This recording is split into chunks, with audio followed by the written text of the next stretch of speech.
میں آپ کو جو خفیہ کلمات ہیں نا، آج میں وہ کچھ بیان کر دوں. کچھ خفیہ کلمات ایسے ہوتے ہیں جو قرآن میں موجود ہیں، ہمیں ان کا پتہ نہیں ہوتا. لیکن پہلے یہ وعدہ کریں، اس دعا کو میں بھی سیکھوں گا، آپ بھی سیکھیں گے.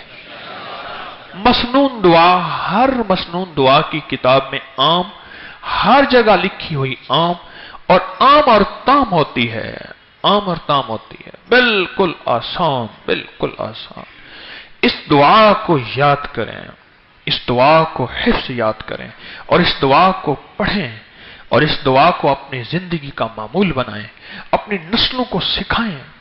حتیٰ کہ یہاں تک جس کھانے کے بارے میں شک ہو اس میں زہر ہے، یا جس کھانے کے بارے میں شک ہو یہ بیماری بن جائے گا، تکلیف بن جائے گی، اور اس سے مجھے بیماری اور تکلیف ہوگی، یا اس سے اندر کوئی اس کے نقصان ہوگا، یا اس کے اندر کوئی بیکٹیریا یا وائرس، یا اس کے اندر کوئی انفیکشن، یا کوئی اس کے ذریعے سے مجھے تکلیف، اس کھانے کی نیت کر میں یہ دعا لازم 3 دفعہ پڑھیں. اعوذ بکلمات اللہ تامات من شر ما خلق. بس یہ چھوٹی سی دعا ہے. مولا تیری پناہ، تیری چھتری تیرے ان خفیہ کلمات سے جو تیرے علم میں ہے، تیری معلومات میں ہے، ان مبارک کلمات کی برکتیں چاہتا ہوں کہ مجھے مخلوق کے شر سے بچا دے.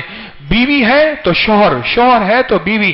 مولا اولاد میں نے بڑی آسوں امیدوں سے لی تھی، پر آج یہ مخلوق میرے لیے شر کا، ذلت کا اور گمراہی کا اور میری بے سکونی کا ذریعہ بن گئے.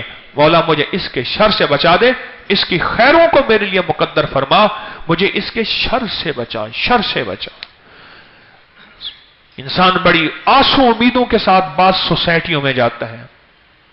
کتنے لوگ مجھے آ کے کہتے ہیں کرایہ دار آئے اور کرایہ دار ہماری بیٹی لے گئے. کتنے لوگ کہتے ہیں کرایہ دار آئے اور ہمارے بیٹے کو نشہ لگا دیا. کتنے لوگ کہتے ہیں کرایہ دار آئے اور گھر پہ قبضہ کر لیا. کتنے لوگ کہتے ہیں کہ کرایہ دار آئے اور مالکوں کا نقصان ہوا یا کرائے کا نقصان ہوا. مولا میں تجھ سے صبح بھی خیر مانگتا ہوں، مولا میں تجھ سے شام کو بھی خیر مانگتا ہوں. مولا جو دیا اس میں بھی خیر ہے، مولا جو نہیں دیا اس میں بھی خیر ہے. مولا میری ساری تمناؤں میں وہ دے دے جس میں تیرے لیے خیر ہو. وعبقری حسان